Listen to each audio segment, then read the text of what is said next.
हरे कृष्णा। तो हम पढ़ रहे हैं भगवत गीता के प्रथम अध्याय के 15वें श्लोक को। ये बहुत महत्वपूर्ण श्लोक है और इसको जो समझता है वो जगत में जो भ्रम है उससे बाहर निकालने की क्षमता रखता है। वैसे तो भगवत गीता का हर श्लोक बहुत पावरफुल है, लेकिन इसमें बहुत डीप टीचिंग्स हैं, बहुत डीप बातें हमको सीखने को मिलती हैं। आइए शुरू करते हैं।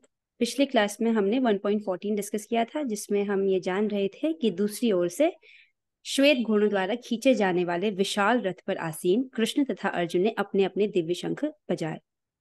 अब पांडवों की सेना की क्या प्रतिक्रिया हो रही है उसको बताया जा रहा है। पिछले श्लोकों में कौरवों के विषय में बताया जा रहा था, अभी से पांडवों की सेना में क्या हो रहा है उसको बताया जा रहा है। अब आज के श्लोक को मेरे पीछे बोलिएगा। पांचजन्यम ऋषिकेशो पांचजन्यम ऋषिकेशो देवदत्तम धनंजय देवदत्तं धनंजया पौंड्रम दध्मौ महाशंखम पौंड्रं दद्मो महाशंखं भीमकर्मा वृकोदरः। भीमकर्मा वृकोदरा। नाइस, बहुत अच्छे। एक बार और करते हैं। पांचजन्यम ऋषिकेशो पांचजन्यम ऋषिकेशो देवदत्तम धनंजय देवदत्तं धनंजया पौंड्रम दध्मौ महाशंखम पौंड्रं दद्मो महाशंखं भीमकर्मा वृकोदरः। भीमकर्मा वृकोदरा। नाइस, बहुत सुंदर। भगवान कृष्ण ने अपना पांचजन्य शंख बजाया, अर्जुन ने देवदत्त शंख बजाया तथा अति भोजी एवं अति मानवीय कार्य करने वाले भीम ने पौंड नामक शंख बजाया। पांचजन्य एक शंख का नाम है जिसको भगवान ऋषिकेश ने बजाया। यहाँ पर ऋषिकेश शब्द भगवान श्री कृष्ण के लिए प्रयुक्त हुआ है, तो ये भगवान का एक नाम है। ठीक है, और इसको हम समझेंगे आज क्लास में, ये बहुत इंपॉर्टेंट है इसको समझना। देवदत्तम धनंजय, देवदत्त भी एक शंख का नाम है। किसके शंख का नाम है? अर्जुन के शंख का नाम है। और यहाँ पर धनंजय अर्जुन को बोला गया है। अर्जुन का एक नाम धनंजय है क्योंकि वो बहुत सारा धन जीत कर लाए थे। क्यों, उसको हम आगे टीका में पढ़ेंगे। पौंड्रम दधमौ महाशंख, पौंड्र भी एक शंख का नाम है, एक महाशंख है पौंड्र। उसको किसने बजाया है? भीमकर्मा, जो बड़े बड़े कार्य करते हैं। नाम नहीं बोला है, भीमकर्मा। भीम मतलब होता है, भीम का एक अर्थ होता है विशाल, बहुत बड़ा। तो जो बड़े बड़े कार्य करते हैं वो वृकोदर, उन्होंने पौंड नाम के महाशंख को बजाया। वृकोदर अर्थात अति भोजी, जो बहुत भोजन खाते हैं, जिनके पेट में बहुत जिनको बहुत भूख लगती है, अर्थात भीम, भ्रातृश्री भीम। तो वो बहुत भोजन भी खाते हैं और बड़े बड़े काम करते हैं। जैसे उन्होंने 100 के 100 कौरवों को मारा, दुशासन की छाती को भी भीम ने फाड़ा। और जब भीम दुर्योधन को हराते हैं, उसकी जंगा को तोड़ते हैं, तो उसी के साथ ये महाभारत का युद्ध का अंत होता है। तो बड़े बड़े कार्य करते हैं भीम कर। और यहाँ तक कि जयद्रथ को भी उन्होंने मारा। जयद्रथ एक बहुत बड़ा योद्धा था, उसको भी भीम ने मारा। ज्यादा खाना दिक्कत नहीं है अगर कोई व्यक्ति बड़े बड़े कार्य कर रहा है। ठीक है, अदरवाइज भगवान कहते हैं, आगे चल के बताएंगे, युक्त आहार युक्त विहार युक्त चेष्टस्य स्वप्नशु। मतलब व्यक्ति का जो योग करना चाहता है उसका आहार भी युक्त होना चाहिए, ना बहुत ज्यादा खाए ना बहुत कम खाए। युक्त आहार युक्त विहार, उसका जो मतलब विहार मतलब होता है, योगियों के लिए विहार बोला गया है चलना। तो विहार मतलब थोड़ा सा जिसमें मन अच्छा लगे, जो मन को थोड़ा सा वो भी युक्त होना चाहिए, नियमित। और भक्तों के लिए बताया गया चलना उनका विहार है। और युक्त स्वप्न बुद्ध से उनका सोना भी बहुत ज्यादा नहीं होना चाहिए, बहुत कम नहीं होना चाहिए, युक्त नियमित होना चाहिए। भगवान इसको आगे चलकर बताएंगे। और यहाँ पर क्या बोला कि जो अति भोजी है तो ज्यादा खाने से दिक्कत नहीं है अगर वो बड़े बड़े काम कर रहा है। तो आगे चलते हैं। तात्पर्य पढ़ते हैं, दिस इज वेरी इंपॉर्टेंट, इसको ध्यान से समझिएगा। इस श्लोक में भगवान कृष्ण को ऋषिकेश कहा गया है क्योंकि वे ही समस्त इंद्रियों के स्वामी हैं। अब नॉर्मली कोई व्यक्ति इसको बुक में पढ़ेगा तो इस लाइन को पढ़ के निकल जाएगा, और ये बहुत गहरी बात है। ठीक है, तो भगवान कृष्ण को ऋषिकेश कहा जाता है क्यों? क्योंकि वो समस्त मतलब सारी इंद्रियों के स्वामी है। अब इंद्रियों का अर्थ क्या होता है? तो 5 ज्ञानेंद्रियां होती हैं, 5 कर्मेंद्रियां होती हैं और एक मन। 5 ज्ञानेंद्रियां कौन सी होती हैं? आंख, कान, नाक, जीभ और हाँ। त्वचा। ठीक है, ये इसको बोलते हैं 5 सेंस ऑर्गन्स, और हिंदी में 5 ज्ञानेंद्रियां, क्योंकि हम इन इंद्रियों से ज्ञान अर्जित करते हैं, सम इंफॉर्मेशन देगी बस, राइट। सो ये होगी 5 ज्ञानेंद्रियां। उसके अलावा 5 कर्मेंद्रियां होती हैं, हाथ, पैर, ठीक है, दा, उपस्थ और वाणी। वाणी भी एक कर्मेंद्रिय है। ठीक है, जैसे मैंने किसी से कहा कि दरवाजा खोलो, उस व्यक्ति ने दरवाजा खोला, तो ये काम किसने करवाया? वाणी ने। तो ये भी हमारी एक कर्मेंद्रिय है। ठीक है, तो ये 5 कर्मेंद्रियां हो गई। सो ये जो गुदा उपस्थ है वो क्या है? एक तो एनस, और जहां से मल त्यागा जाता है, और जेनिटल्स। ठीक है, सो ये हो गई 5 कर्मेंद्रियां। अब आता है मन। ठीक है, तो ये 10 इंद्रियां और मन, तो टोटल मिला के कितनी होगी? 11। ठीक है, तो समस्त ये जो इंद्रियां हैं इनके स्वामी कौन है? भगवान श्री कृष्ण, राइट। तो हमारी जो इंद्रियां हैं, राइट, 5 इंद्रियां, 5 कर्मेंद्रियां और मन, उनके स्वामी कौन है? भगवान श्री कृष्ण है। और जीवात्मा की इस भ्रम में रहता है कि ये आंख मेरी है, ये कान मेरे हैं, राइट, मैं इनका जो उपयोग करूं करूं, मतलब मेरी जैसी इच्छा है, मैं जो करना चाहता हूं उनसे करूंगा। लेकिन ये किसकी प्रॉपर्टी है? भगवान की प्रॉपर्टी है। भगवान इनके स्वामी है, राइट। अगर कोई आपके घर में कोई रह रहा है, राइट, रेंट में, ठीक है, और तो आप उससे एक्सपेक्ट करते हो ना कि उसको पता तो हो कि ये मेरा घर है। अगर वो उस रेंट के मकान को अपना मानने लगे तो इसका मतलब तो बहुत बड़े भ्रम में है कि नहीं वो व्यक्ति। कोई व्यक्ति किराए पे रह रहा है और वो सोचे कि ये किराए का मकान मेरा ही है अब, तो ये बहुत बड़ी बेवकूफी है। तो ये हमारा किराए का मकान है, और ये जो भी इसमें इंद्रियां हैं, ये सब सब कुछ किसका है? भगवान का है, भगवान इसके स्वामी है। ये तो फर्स्ट पॉइंट। अभी इससे हमें ये समझ आता है कि हमारी इंद्रियों के स्वामी तो भगवान श्री कृष्ण है, तो और सभी की जो इंद्रिया है उसके स्वामी कौन है? भगवान श्री कृष्ण है। समझ आ रहा है ये? ठीक है, अब इसको समझते हैं। ठीक है, इसी बात को थोड़ा डीप में समझते हैं कि कैसे भगवान इंद्रियों को कंट्रोल करते हैं। ठीक है, ये तो थ्योरी समझा हमने, राइट। थ्योरी समझा कि भगवान श्री कृष्ण समस्त इंद्रियों के स्वामी हैं। अब इस बात को आप इस कथा के माध्यम से आप इसको और अच्छे से समझ पाएंगे। तो ये कौन सी घटना है? वनवास में दुर्वासा मुनि। तो जब पांडव 12 वर्षों के लिए वनवास में गए थे, और प्लस 1 साल अज्ञातवास, ठीक है, उस वक्त क्या हुआ था कि जो दुर्योधन है उसके घर पे दुर्वासा मुनि आते हैं अपने 10,000 शिष्यों के साथ। तो दुर्योधन उनको भोजन खिलाता है। अब दुर्वासा मुनि के साथ प्रॉब्लम ये है कि ये बहुत गुस्सा हो जाते हैं, बहुत जल्दी गुस्सा हो जाते हैं और श्राप दे देते हैं। तो दुर्योधन क्या करता है? बहुत केयरफुली इनको बिठाता है, जिमाता है और बहुत अच्छे से भोजन कराता है। दुर्वासा मुनि बहुत प्रसन्न हो जाते हैं और उससे बोलते हैं कि हाँ, मैं तुम्हारी सेवा से बहुत प्रसन्न हूँ, तुमको क्या चाहिए? उनको पूछते हैं।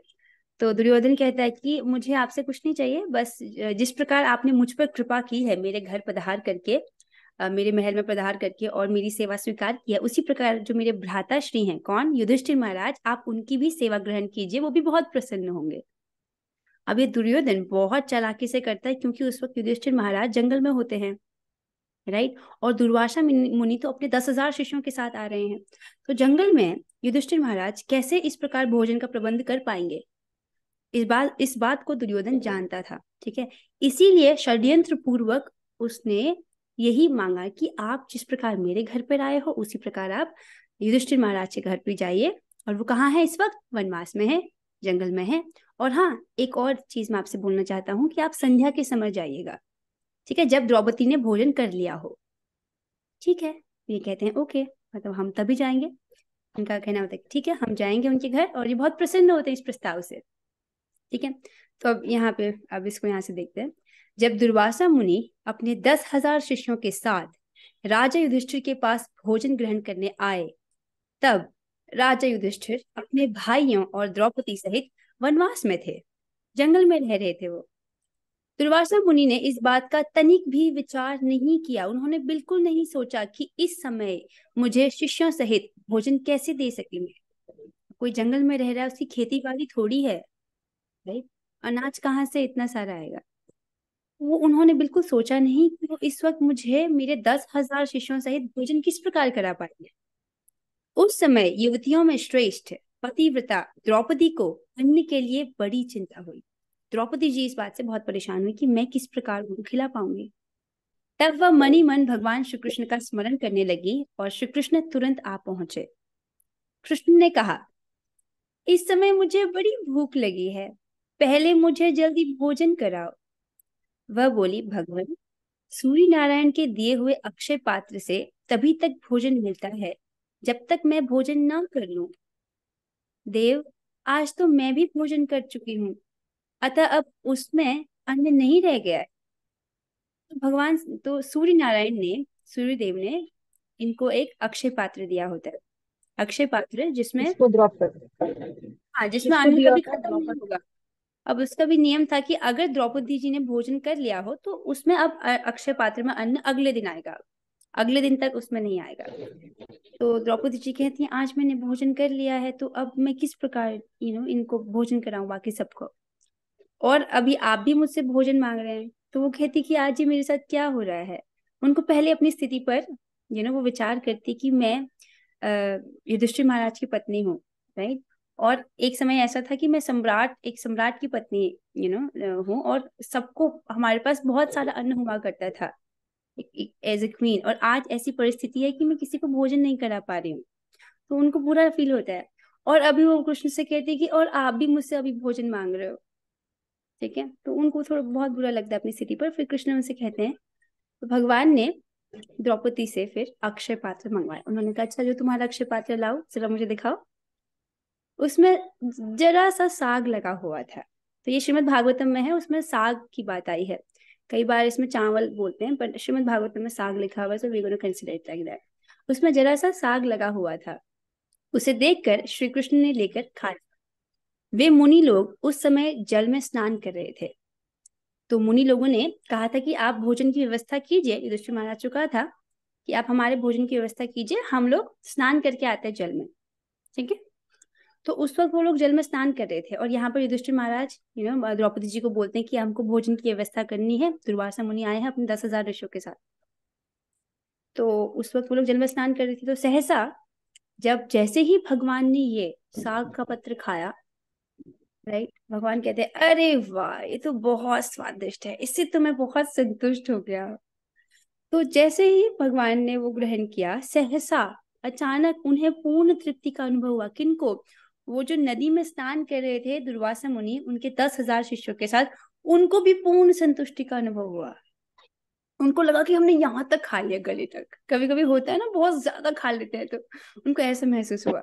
ये सभी मुनि दुर्वासा की ओर देखकर बोले, ब्रह्मर्षि, हम लोग राजा युधिष्ठिर को रसोई बनाने की आज्ञा देकर स्नान करने के लिए आए थे, परंतु इस समय इतनी तृप्ति हो रही है कि कंठ तक अन्न भरा हुआ जान पड़ता है।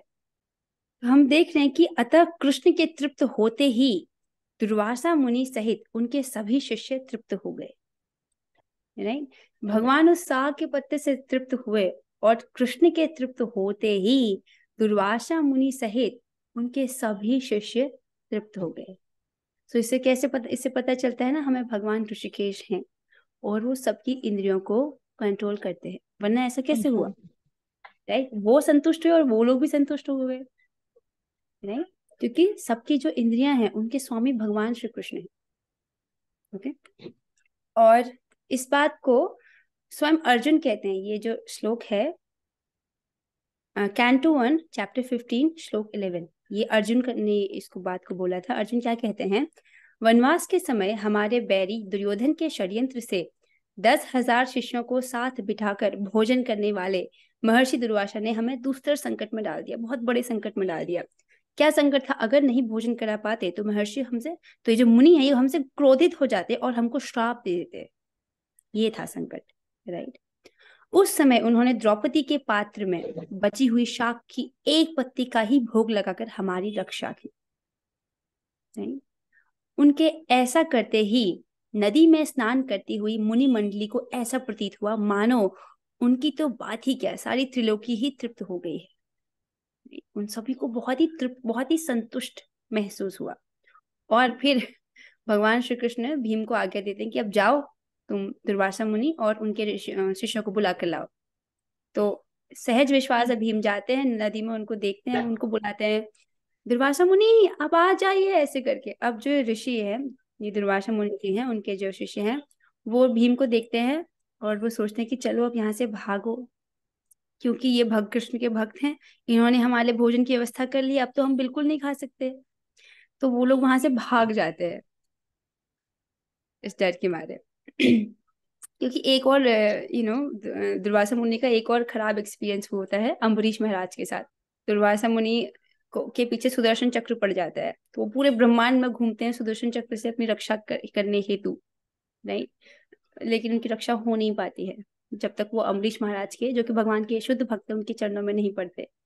सो इसीलिए वो सोचते हैं कि भगवान के भक्त हैं, हमको इनको रुष्ट नहीं करना, वो वहां से भाग जाते हैं। सो अभी यहाँ पर ये पहला उदाहरण समझिए कि भगवान कैसे ऋषिकेश हैं, वो सबकी इंद्रियों को कैसे हाँ। कंट्रोल करते हैं, राइट। अब ये दूसरा उदाहरण है। तो युद्ध में क्या होता है कि जब युद्ध चल रहा है तो प्यास लग जाती है, राइट। हुआ ऐसा कि युद्ध के समय में अर्जुन के घोड़ों को प्यास लग गई, राइट।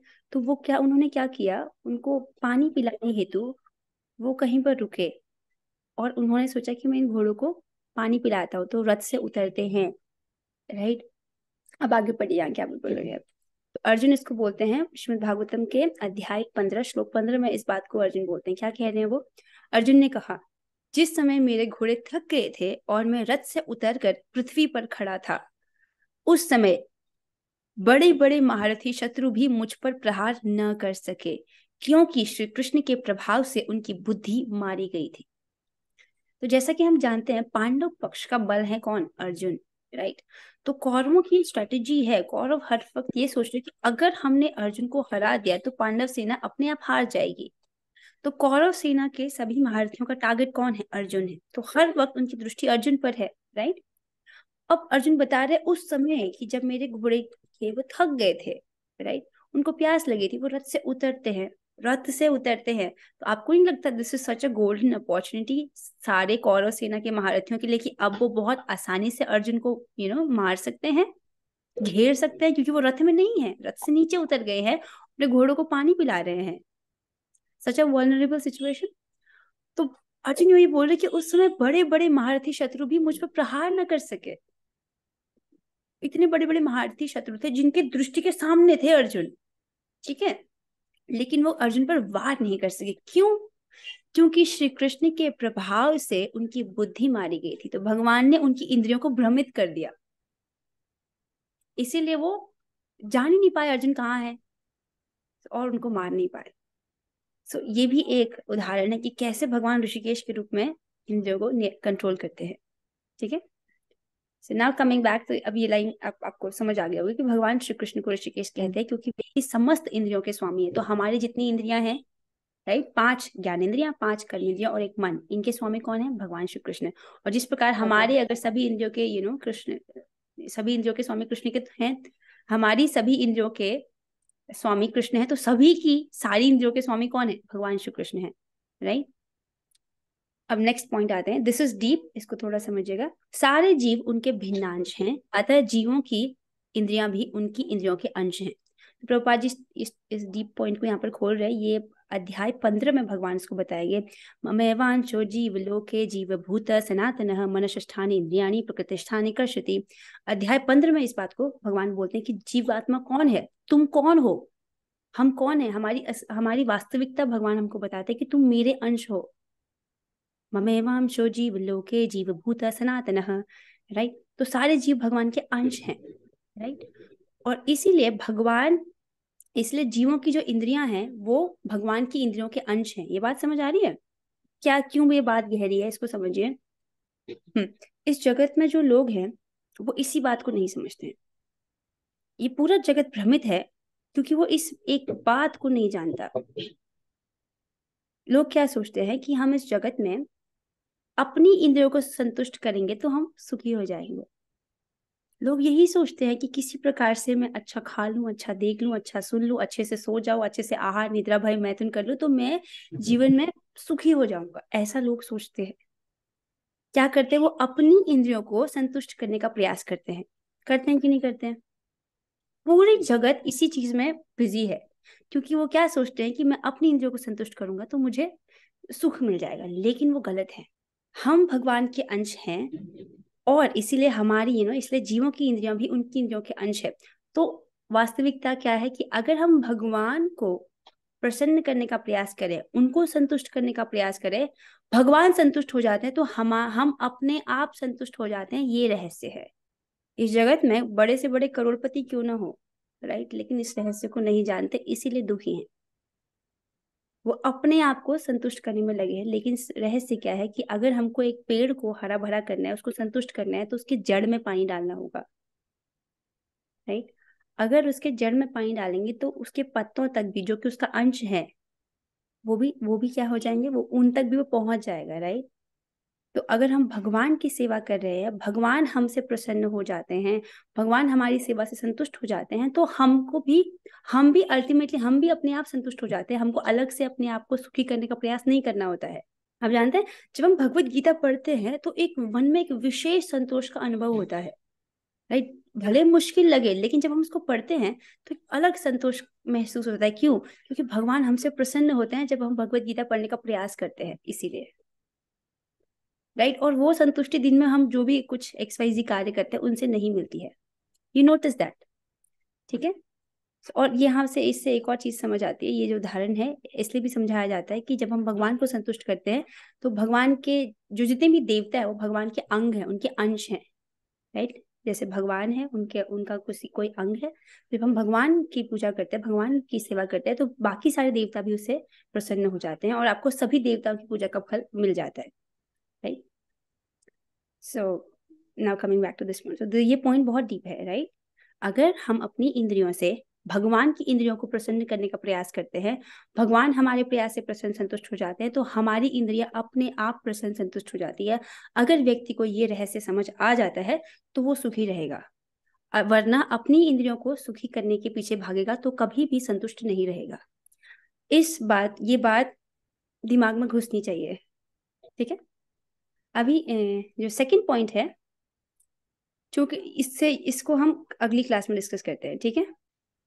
ठीक है, सो हम लोग 3 बार हरे कृष्ण महामंत्र का जप करते हैं, फिर हम आगे कल पढ़ेंगे, ठीक है। Let's read together. Hare Krishna Krishna Hare Krishna Krishna Hare Hare Hare Ram Hare Krishna Hare Krishna Krishna Hare Hare Hare Ram Ram Ram Hare Hare. Hare Krishna Krishna Krishna Hare Hare Hare Ram Ram Ram Hare Hare. Shrimad Bhagavad Gita की जय। श्री प्रभुपाद की जय। All glory to Hare